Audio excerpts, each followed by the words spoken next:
안녕하세요. 여러분께 진실만을 전달드리는 대여배 황대근입니다. 영일만 시추 제대로 볼 필요가 있습니다. 최근에 엮이고 있는 화성밸브와 이 한선 엔지니어링, 정말 영일만 시추의 수혜주가 맞을까 제가 직접 물어봤습니다. 그리고 또 다른 숨겨진 수혜주, 가장 중요하다라고 말씀드릴 수 있겠는데, 관계자와 통화를 마쳤고 확실한 이 수주 자신감을 갖고 있는 기업을 찾아냈습니다. 이번 영상을 통해서 공개할 예정에 있으니까 집중해서 시청해 주시면 감사하겠습니다. 우선은 이 화성밸브 담당자와 직접 통화를 완료한 상태입니다. 해당 내용 함께 들어보시죠. 네, 갈대입니다. 네, 안녕하세요. 혹시 화성밸브 IR팀 맞을까요? 네, 맞습니다. 네. 질문사항이 있어서 연락을 드렸습니다. 네, 말씀하십시오. 자, 이렇게 직접 이 화성밸브 IR 담당자와 통화를 완료를 했습니다. 이 동해시추 관련해서 여러 가지 질문을 좀 드렸는데 해당 답변은 이렇게 돌아왔습니다.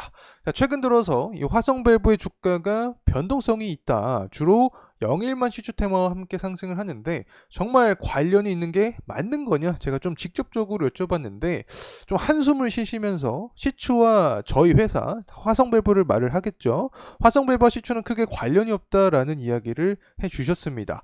아마도 제가 생각하기에는 많은 투자자분들께 이미 전화를 받지 않았나, 똑같은 질문을 좀 많이 듣지 않았나 생각을 하는데, 결론적으로 보게 되면 이 담당자가 직접적으로 이 화성밸브와 동해시추가 관련성이 없다라고 말씀을 해주셨기 때문에 시추 관련된 테마성 흐름은 이 진실의 여부와는 다소 거리가 멀다라고도 해석을 할 수 있겠죠. 때문에 이 정확한 진실을 파헤칠 필요가 있다라고 말씀을 드릴 수 있습니다.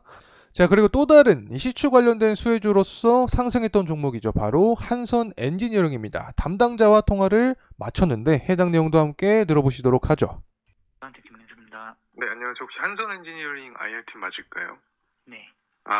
다름이 아니라 자, 이렇게 한선 엔지니어링 담당자와도 직접 통화를 해봤습니다. 답변을 좀 귀찮아 하시는 듯한 경향이 있었는데 어쨌든 얻어냈습니다. 해당 내용 함께 보게 되면 영일만 시추에 대해서 이야기가 굉장히 많은 상황이다. 수주 가능성이 존재하냐라고 물어봤습니다.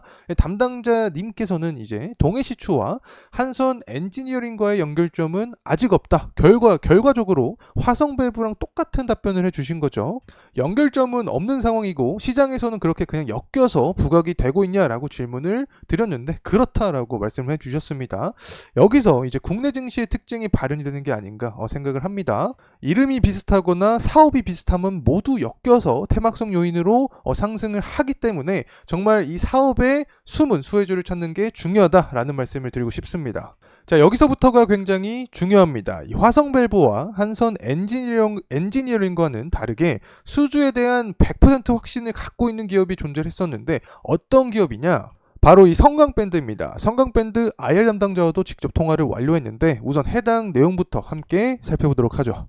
화성밴드 재직 담당자님이랑 통화를 맞습니다. 네네. 자, 이런 식으로 IR 담당자님과 통화를 해서 동해시추 관련된 이야기를 좀 몇 가지 질문을 드렸습니다. 해당 내용을 함께 보게 되면 영일만 시추에 대해서 이야기가 굉장히 많은 상황에서 성강밴드도 다소 부각이 되고 있는 상황인데 만약에 동해를 시추를 하게 되면 수주 가능성이 존재하냐라고 질문을 해드렸습니다. 근데 시추가 되면 거의 100% 가능하다라고 확실하게 답변을 해주셨는데 정확한 이유에 대해서 제가 궁금했기 때문에 계속 물어봤습니다. 이 시추를 하게 됐을 때 이 석유와 가스를 뽑기 위해서 해양 플랜트가 존재할 수밖에 없다. 자, 그리고 배관도 필수적으로 들어가는데 이 배관 파이프라고도 할 수 있겠는데 이 파이프의 연결고리를 성강밴드가 한다 때문에 이 성강밴드가 수주가 될 수밖에 없다라는 자신감을 비춰주셨습니다. 자, 그렇다면 이 성강밴드와 비슷한 사업을 영위하는 기업들이 존재할 수밖에 없겠죠. 경쟁사라고 볼 수 있는데 이 경쟁사에 대해서도 직접 비교를 해봤습니다. 이 한국의 비상장 기업이 한 20개 정도가 추정이 되는 상황인데 성강밴드와 비교했을 때 경쟁력 자체가 떨어진다. 일단 캐파적인 부분 자체에서 비교가 안 되고 성강밴드 같은 경우에는 설비 투자를 지속하고 있는 상황이기 때문에 실제로 시추 프로젝트가 실시가 되면 이 납품 능력 측면에서 성강밴드를 빼놓을 수 없다라는 굉장한 자신감에 찬 말씀을 해주셨습니다. 결국에는 앞서서 통화를 했던 이 화성밸브랑 한선 엔지니어링과는 다르게 담당자 측에서 정말 자신감을 보여주셨기 때문에 실제로 동해에 시추를 하게 된다라고 하면 정말 이 수혜주가 될 수 있는 종목이 성강밴드지 않을까 생각을 하고 있습니다. 자, 또 다른 숨은 기업은 바로 태광입니다. 이 성강밴드 IR 담당자도 태광이 유일한 경쟁사다라고 인정을 한 상태였는데 결국에 정말 동해를 시추를 하게 되면 성강밴드와 수주를 나눠서 가져갈 확률이 높다라는 말을 했습니다. 실제로 제가 태광 IR 담당자와도 직접 통화를 했습니다. 이 태광에서도 비슷한 제스처를 보여주셨고 또 한 가지 참고로만 말씀을 드리면 주주환원 역시 우리가 생각을 해볼 수 있다라는 점 말씀을 드릴 수 있겠는데 이 태광 같은 경우에는 영업이익 상승세와 함께 배당을 상승시킬 예정에 있고 성강밴드 같은 경우에는 이미 이 자사주 매입을 실시를 했죠. 때문에 정부의 밸류 프로그램 관련된 수혜주로서의 역할 가능성도 우리가 생각을 해볼 수 있지 않을까 개인적으로 바라보고 있습니다. 자, 이상으로 영일만 시추, 숨겨진 최대 수혜주, 진실을 판별해보는 시간이었습니다.